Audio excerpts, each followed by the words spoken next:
नमस्कार दोस्तों, स्वागत है आपका अपने YouTube channel Ankush Gorakhpuriya study with smile में। दोस्तों, हम लोग साइंस पढ़ रहे हैं। साइंस का पार्ट 4 आ चुका है। पार्ट 5 शायद पढ़ना है, शायद क्या पार्ट 5 ही पढ़ना है।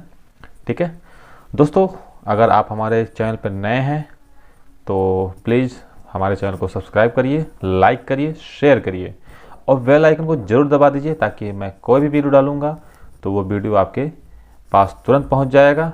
ठीक है, और आपको कोई परेशानी नहीं होगी हमारी वीडियो को ढूंढने में। ठीक है दोस्तों, हम लोग हाई स्कूल का साइंस पढ़ रहे हैं। तो जैसा कि आप जानते हैं कि बोर्ड की परीक्षाएं जल्द ही होने वाली हैं। इसका सिलेबस भी शेड्यूल भी आ चुका है। तो उसी के मद्देनज़र हम लोग साइंस का रिवीजन कर रहे हैं। बहुत बच्चे अभी तक पूरा सिलेबस ही नहीं कंप्लीट कर पाए हुए हैं। बहुत बच्चे ऐसे हैं जो सिलेबस तो कंप्लीट कर लिए हैं लेकिन पढ़ नहीं पाए हैं। तो वो सारी चीज़ें सोचकर हमने ये क्लास शुरू किया है। तो इस क्लास का नाम ही मैंने रिवीजन कक्षाएं डाली हैं कि रिवीजन हो रही हैं। तो आप रिवीजन की जैसे ही पढ़िए। ठीक है, फिर अगर जैसा होगा फिर आगे अगर आप लोग प्यार मोहब्बत बनाए रहेंगे तो आगे आने वाले वीडियो में मैं अच्छे से विस्तार से बताऊंगा। और मैं इसमें भी कोशिश कर रहा हूं कि आपको अच्छे से विस्तार से बता दूं ताकि आपका एग्ज़ाम अच्छे से हो। ठीक है, तो दोस्तों हम पिछले वीडियो में हमने बताया था प्रतिबिंब कैसे बनता है। हमने सारी चीज़ें बता दी थी। तो ये अवतल दर्पण लेके हमने बताया था। तो अवतल दर्पण लेके हमने जो बताया था तो एक उत्तल दर्पण लेके बताना है हमको, क्योंकि उत्तल दर्पण का हमने नहीं बताया था। तो उत्तल दर्पण का लेके बताते हैं। हम अभी इसके पहले वीडियो बना रहे थे तो वो कैंसिल हो गया।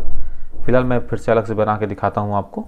ठीक है, चलिए देखिए, उत्तल दर्पण में सारा चीज़ आभासी बनना है, इसलिए इसका ज़्यादा कुछ पढ़ना नहीं है। आपको एक ही कोई ले लीजिए, पढ़ लीजिए। ठीक है, आइए हम एक बना लेते हैं छोटा सा। ये हमारा बन गया उत्तल दर्पण। यहाँ आप कलाई कर दीजिए। ये उभरा हुआ भाग को परावर्तक पृष्ठ हमने बना लिया। लाइट यहाँ से जा रही है, ये हमारा P होता है। और जब ये लाइट जा रही है तो आपको पता होगा कि हाँ, ये जो दर्पण हमारा है इस गोलीय दर्पण का भाग होगा।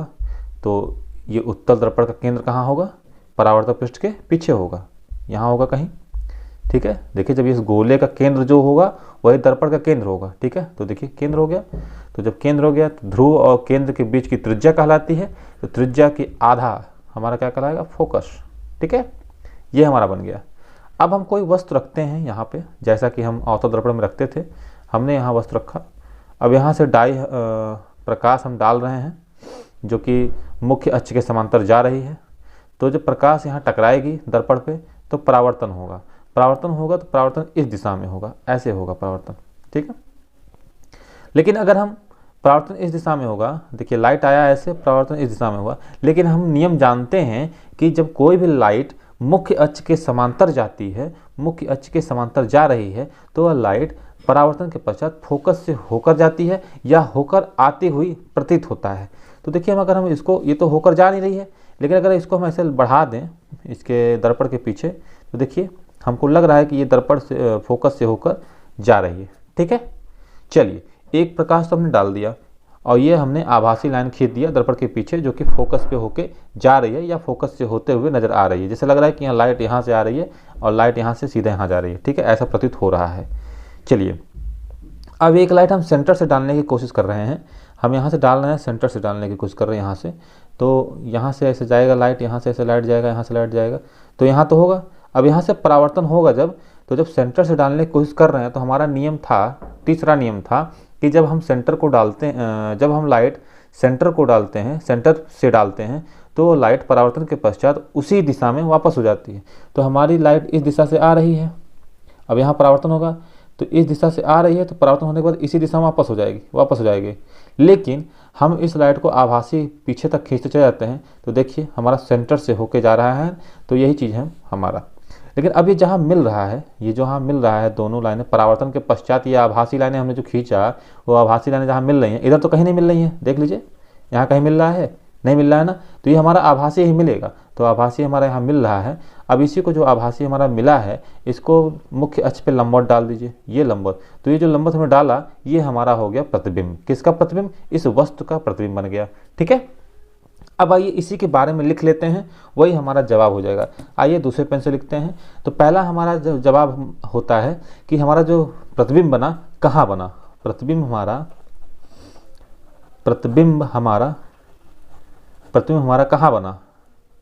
कहाँ बना, तो जवाब आएगा प्रतिबिंब हमारा ये जो P ध्रुव है और जो फोकस है, फोकस और ध्रुव के बीच में बना। कहाँ बना, फोकस और ध्रुव के मध्य बना। ठीक है, फोकस और ध्रुव के मध्य बना। पहला जवाब मिल गया, ये पहला जवाब बन गया। दूसरा जवाब आता है कि प्रतिबिंब जो हमारा बना कैसा बना, छोटा या बड़ा। तो देखिए हमारा वस्तु इतना बड़ा था और ये बन रहा है इतना सा, यानी इससे छोटा है ना। तो प्रतिबिंब कैसा बना, प्रतिबिंब कैसा बना भाई, छोटा बना। ठीक है, प्रतिबिंब हमारा छोटा बना। ठीक, किससे छोटा बना, वस्तु से। किससे छोटा बना, वस्तु से। प्रतिबिंब छोटा बना वस्तु से, प्रतिबिंब छोटा बना वस्तु से। ठीक है, तीसरा जवाब मांगते हैं कि प्रतिबिंब कहाँ बना। देखिए प्रतिबिंब हमारा फोकस और ध्रुव के मध्य बना, लेकिन ये उत्तल दर्पण है तो दर्पण के पीछे बनेगा। यहाँ मैं लिख दूँ, नहीं तो आप लोग कंफ्यूज हो जाएंगे। दर्पण के पीछे, थोड़ा लिखने में गलती हो गई, लेकिन चलिए हम आपको समझा दिए। ठीक है, आप यहाँ समझ रहे हैं तो भी जान जाएंगे।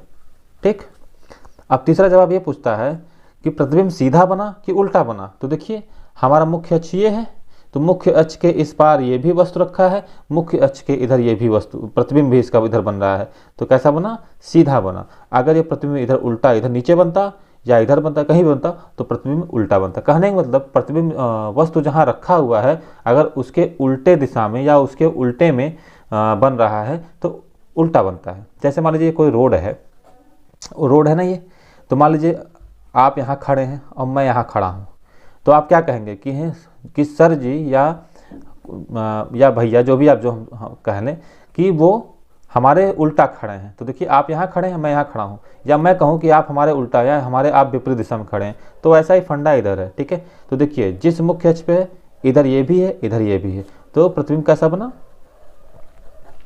देखिए मैं इतना इसलिए बताता हूँ, एक उदाहरण देके बहुत समझाता हूँ, क्योंकि उदाहरण देने का एक ही है मकसद। क्योंकि देखिए क्या होता है ना कि बहुत बच्चे जान ही नहीं पाते हैं कि सीधा उल्टा कैसे हो रहा है। अभी यहाँ तक बहुत लोग अभी तक नहीं जान पाए होंगे कि हाँ ये वास्तविक क्यों कर रहे हैं, आभासी क्यों कर रहे हैं। तो अगर नहीं जान पा रहे हैं तो पिछला वीडियो देखिए, बहुत अच्छे से मैं समझाया हूँ, वो समझ जाएंगे।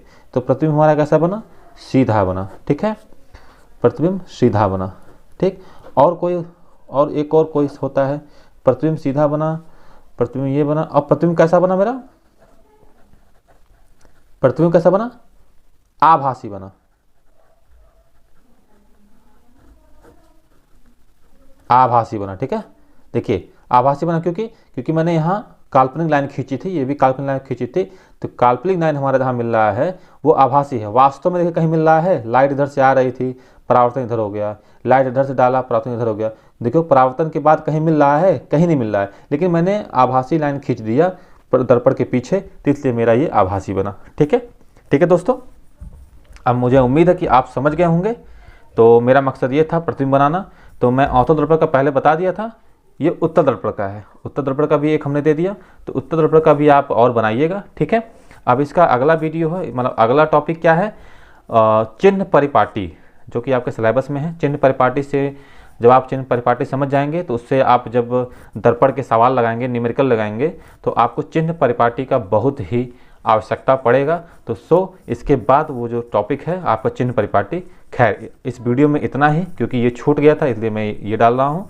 ठीक है, अभी 1 से 2 घंटे बाद मैं अगला वीडियो डाल रहा हूँ, उसको देखिएगा आप, जिसमें पढ़ाएंगे हम चिन्ह परिपाटी। धन्यवाद दोस्तों, आपसे निवेदन है कि एक बार पुनः हमारे चैनल को सब्सक्राइब देखिएगा। अगर सब्सक्राइब नहीं किए हैं तो सब्सक्राइब कर लीजिएगा और दूसरों से भी सब्सक्राइब कराइए ताकि उनका भी भला हो। ठीक है, देखिए वही वाली हाल है, कर भला तो हो भला। आप अगर दूसरे का सोचेंगे कि हाँ उनका भी भला हो जाए तो आपका भी भला होगा। तो ये मत ध्यान में रखिए कि हाँ ये वीडियो हम उनको बता देंगे तो आपसे वो आगे हो जाएंगे। नहीं, ऐसा कुछ नहीं होता। आप भी पढ़िए, वो भी पढ़ें और शेयर करिए, ज़्यादा से ज़्यादा शेयर करिए ताकि ज़्यादा से ज़्यादा लोग हमसे जुटें